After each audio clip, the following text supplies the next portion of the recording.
Olá, galera! Hoje nós vamos ver o livro de História, módulo 3, das páginas 218 a 225, a formação da Europa. Nós vemos aqui uma imagem do Cristo Redentor, tá? Nesse capítulo a gente vai estudar o processo de formação da Europa, entender a influência da crise do fim do Império Romano e do escravismo, compreender o papel do cristianismo na composição da Europa Ocidental, identificar a formação dos reinos germânicos na Europa Ocidental e estudar a organização social da Idade Média. Aqui vem perguntando que estátua é esta e quem ela representa. É a estátua do Cristo Redentor e ela representa Jesus Cristo. Onde está localizada? Está localizada no Rio de Janeiro. Na sua opinião, por que ela foi construída? Muitas crianças responderam em símbolo à fé cristã, em símbolo à religião. Uma ideia, um continente ou uma união recente? Quando você pensa em Europa, qual é a primeira imagem que vem à sua cabeça? A Europa, como um espaço sem fronteiras, formado por um conjunto de países, é recente e surgiu como resultado da Segunda Guerra Mundial. Já as terras, os rios e as montanhas que compõem estão lá há milhares de anos. Foi lá, inclusive, que algumas das civilizações mediterrâneas se desenvolveram na antiguidade.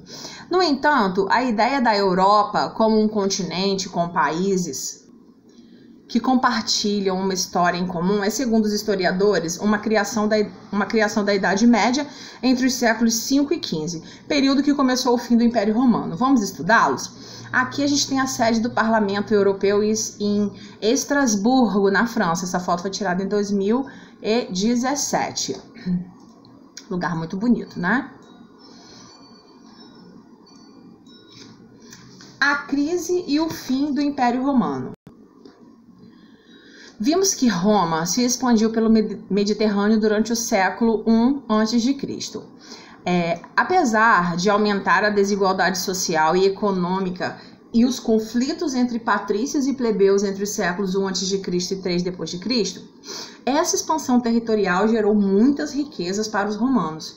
Porém, com o fim das guerras de conquista e a consequente diminuição da arrecadação de tributos, quer dizer, de impostos, e das pilhagens, e sobretudo da oferta de escravos, uma longa crise se iniciou no Império Romano. Durante séculos, as guerras foram uma importante fonte de mão de obra para Roma. Transformados em escravos, os povos conquistados trabalhavam nas minas, latifúndios, serviços públicos e domésticos, além de servir como gladiadores em arenas. Quando as conquistas territoriais romanas diminuíram, os escravos se tornaram cada vez mais raros. A redução da oferta de escravos afetou a produção de alimentos, artesanato e as atividades mineradoras. Aristóteles, filósofo grego que já estudamos, criou uma lógica conhecida como silogismo. Essa lógica diz que se A é igual a B e B é igual a C, logo A é igual a C. Aqui é como se eu dissesse assim, que o filho é igual ao pai e o pai é igual ao avô. Então, automaticamente, se o filho ele é igual ao pai, que é igual ao avô, o avô e o neto são iguais. Se a diminuição da oferta de escravos tornou os escravos cada vez mais raros e caros, logo, a diminuição da oferta de produtos também tornou esses produtos mais caros, né? Já que os escravos ficaram mais caros, os produtos também, né? A oferta de produtos também se tornou mais cara. Ó, aqui nós temos o Coliseu, né? O símbolo do auge do Império Romano. Aqui era um espaço de espetáculos, principalmente de combate entre gladiadores, alguns deles cristãos perseguidos pelo Estado. Lembrando que Estado aqui, gente, está falando de, vamos botar assim, termos políticos. Até o século IV d.C., quando o cristianismo se tornou a religião oficial do Império Romano, a fé cristã foi considerada uma ameaça ao Estado.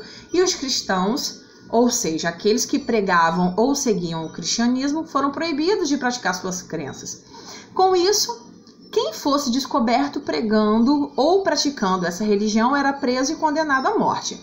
Como já vimos, os romanos eram politeístas, quer dizer, acreditavam em vários deuses, e costumavam dar liberdade de culto aos povos que conquistavam. Perdão, vou ler de novo, tá? Como já vimos, os romanos eram politeístas e costumavam dar liberdade de culto aos povos que conquistavam. Quer dizer, os romanos conquistavam aquele povo se tornava escravo de Roma. Porém, como os romanos ainda eram politeístas, eles permitiam que esses povos cultuassem ao Deus que quisessem. Porém, o cristianismo foi considerado uma ameaça ao Estado romano. A crença cristã em um único Deus ameaçava o poder dos imperadores romanos, considerados verdadeiros deuses da terra. Além disso, as ideias cristãs de justiça e solidariedade criticavam o militarismo e as desigualdades da sociedade romana. Apesar das perseguições, a doutrina cristã atraiu muitos seguidores no Império Romano, principalmente entre escravos e plebeus.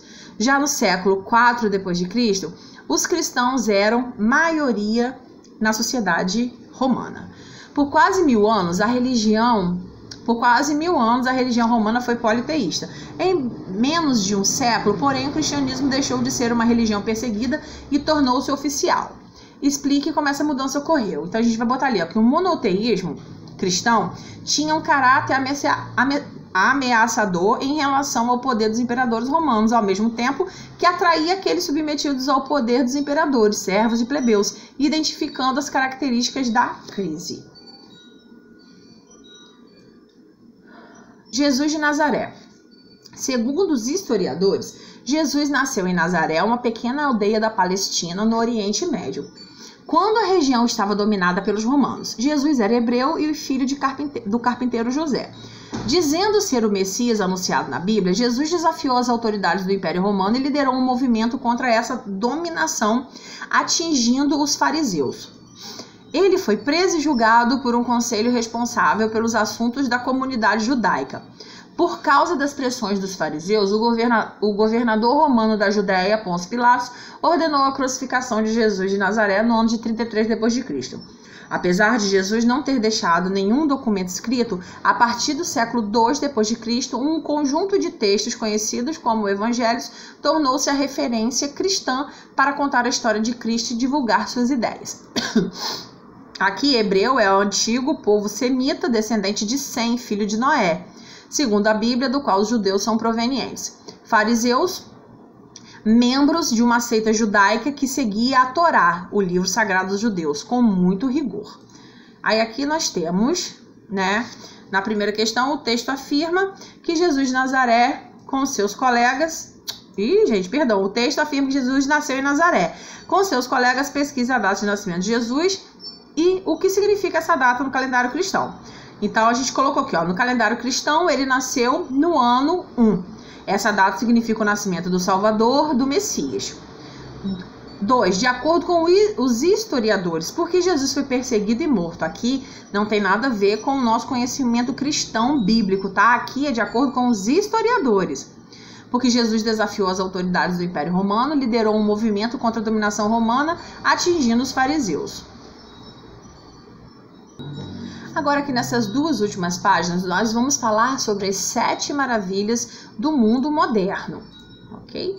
Vamos lá. Em 2012, o Cristo Redentor foi incluído na lista de Patrimônio da Humanidade da Unesco, mas antes disso, ele já tinha sido eleito uma das 7 maravilhas do mundo moderno. Você já ouviu falar delas? Então vamos lá, aqui ó. O anfiteatro mais famoso do Império Romano é obra do governo dos imperadores da dinastia Flaviana. O anfiteatro Flaviano acomodava cerca de 50 mil pessoas nos combates de gladiadores. De acordo com os estudiosos, o nome Coliseu foi dado apenas séculos depois, por causa de uma estátua chamada Colosso de Nero, encontrada próxima ao local. Aqui, as ruínas da antiga cidade maia, construída entre os séculos 6 e 8, estão preservadas no México. Além de uma cidade-templo, ela era um importante centro econômico e cultural maia. Os maias, outro povo nativo da América, desenvolveram-se na região dos atuais territórios do México e da Guatemala, antes da chegada dos europeus no continente. Aí aqui tá mostrando, ó, onde fica, né, no mapinha. E aqui também seria o pedacinho do Coliseu. Aqui já vamos falar desse aqui.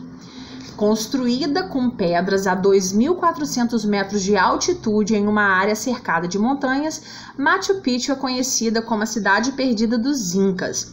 Descoberta no século XX, acredita-se que ela foi construída no século XV para proteger e servir de moradia para o imperador Inca. Aqui nós temos o nosso conhecido Cristo Redentor. Além de ser a única maravilha do mundo moderno localizada no Brasil, o Cristo Redentor é a mais jovem da lista. Com 30 metros de altura e 28 metros de largura, o monumento pesa mais de 1.000 toneladas. Perdão, amores. Mais de 1.000 toneladas. O Cristo tornou-se símbolo do Brasil e da cidade do Rio de Janeiro. As ruínas desta cidade histórica e arqueológica são localizadas no sul da Jordânia.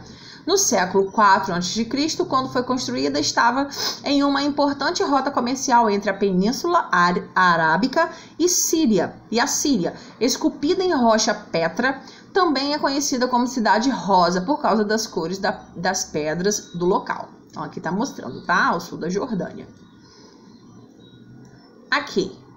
Taj Mahal é um mausoléu situado em Agra, na Índia.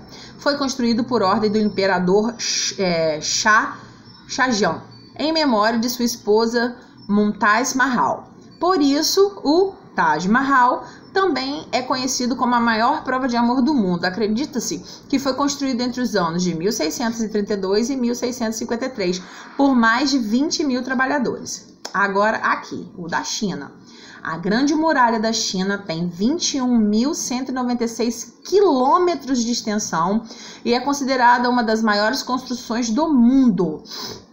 Ela reúne um conjunto de fortificações que foram construídas durante 2.000 anos no reinado de 13 dinastias diferentes. Ela começou a ser construída por volta de 215 a.C. para a proteção da região. Entre 2005 e 2007, uma ONG suíça fez um concurso para eleger as 7 maravilhas do mundo moderno. Foram escolhidos 21 monumentos para participar do concurso final. Os vencedores tinham de ter beleza, complexidade, relevância cultural e significados históricos e arquitetônicos. Depois de mais de 100 milhões de votos, os monumentos escolhidos foram revelados na capital de Portugal, Lisboa, em julho de 2007. Então aqui a gente encerra a nossa aulinha de hoje. Um beijo, fiquem com Deus e até amanhã.